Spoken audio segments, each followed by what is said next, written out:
Kompetisi IBL musim 2022 secara resmi dibuka Menpora Zainuddin Amali, didampingi Presiden NOC Indonesia, Raja Sabta Oktohari, dan Ketua Umum KONI Pusat, Marsiono Norman, di Hall Basket Senayan Sabtu malam. Yang menarik, kompetisi IBL 2022 kembali dihadiri penonton, meski dalam jumlah terbatas.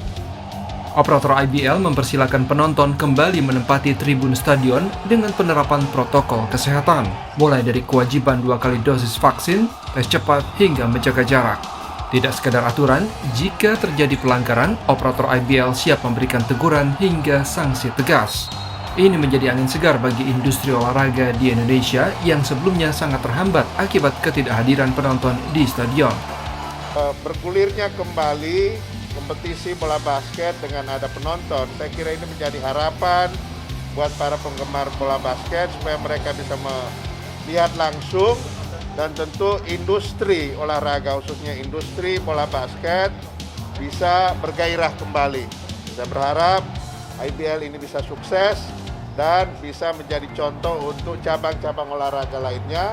Ketika sudah di dalam, itu kan ada aturannya, tidak makan di dalam, kemudian masker harus digunakan setiap saat. Nah, apabila ada pelanggaran, ya kita lihat apakah itu lalai dia lupa atau apa, ya kita ingatkan. Makanya kita juga sebar petugas-petugas di seluruh tribun untuk terus mengingatkan.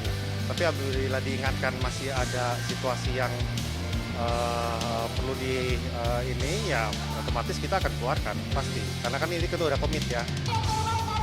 Seperti diketahui, penjualan tiket merupakan sumber pemasukan cukup besar bagi berjalannya ajang olahraga. Seri pertama IBL digelar di Jakarta mulai 15 hingga 22 Januari. Total, akan ada 6 seri yang diselenggarakan di berbagai kota sebelum babak playoff hingga final.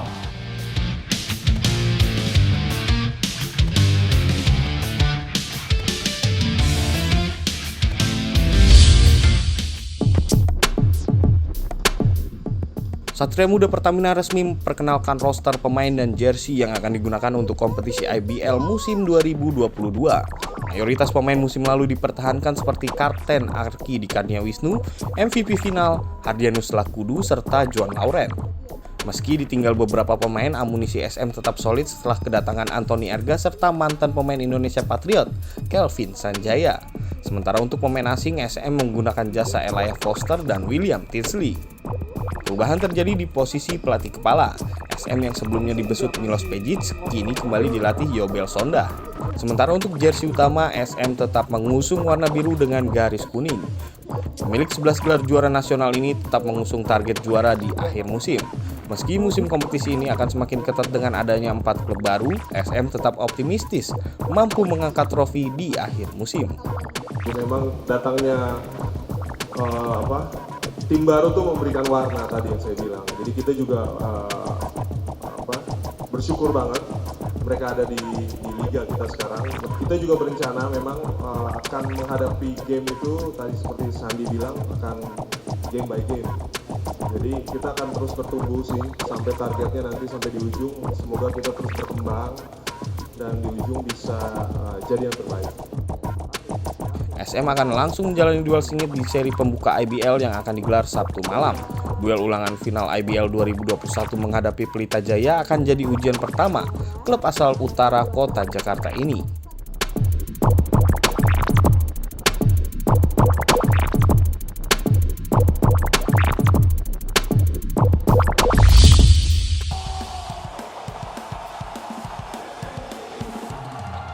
Duel ulangan final IBL musim lalu antara juara bertahan Satria Muda Pertamina kontra Pelita Jaya Bakri tersaji di hari pembuka IBL seri pertama di Hall Basket Senayan, Jakarta Sabtu malam. PJ dominan di separuh laga, unggul 22-7, anak asuh Victor Roring menutup separuh pertandingan 36-28. SM perlahan bangkit di sisa laga. Penampilan Elijah Foster mampu mematikan permainan Dior Lohon dan mencetak 20 poin bagi SM. Skor sempat sama kuat 65 jelang laga berakhir. Namun, PJ yang bermain kolektif sukses mencuri poin dan mampu menutup laga dengan kemenangan tipis 69-65.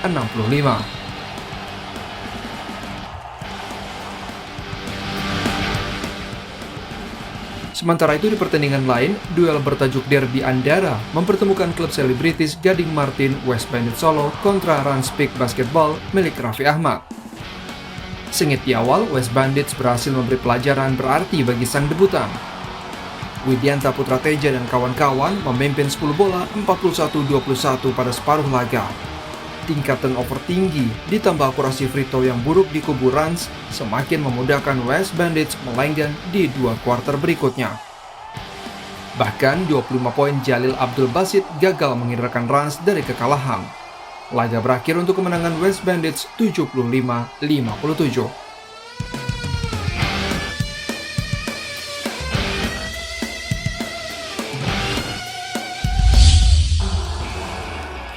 Laga sengit tersaji saat Dewa United Surabaya jumpa Bima Perkasa Jogja di hari ketiga IBL Seri Jakarta hari Senin.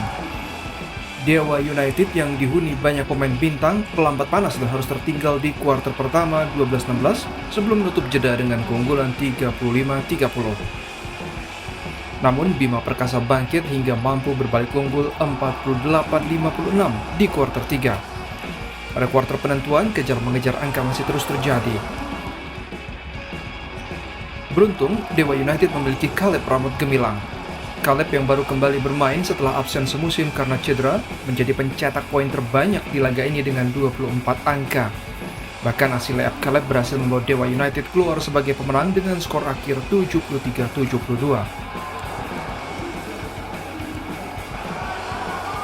Sementara itu, duel sesama pendatang terbaru juga terjadi Senin siang. Tangerang Hawks yang diperkuat shooting guard senior Rizky Effendi menghadapi EVOS Bogor yang digawangi Daniel Wenas. Skor sempat sama kuat 19 pada kuarter pertama sebelum Hawks menutup jeda dengan keunggulan 35-26. Kedua tim sama-sama melakukan banyak kesalahan, namun EVOS mampu memangkas ketertinggalan. Sempat hanya berselisih 1 bola, Hawks akhirnya mampu menjaga keunggulan hingga mengakhiri laga dengan kemenangan 1,5 bola 53-50.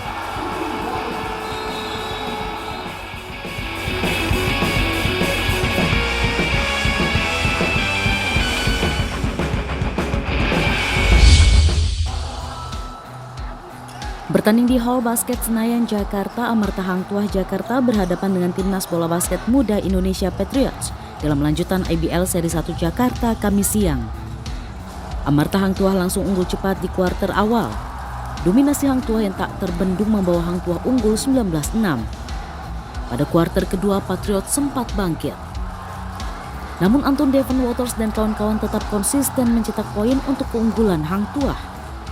Meski di 2 kuarter akhir Patriots mampu menipiskan jarak menjadi 2 poin, Hang Tuah akhirnya menyelesaikan perlawanan Patriots dengan skor akhir 58-60.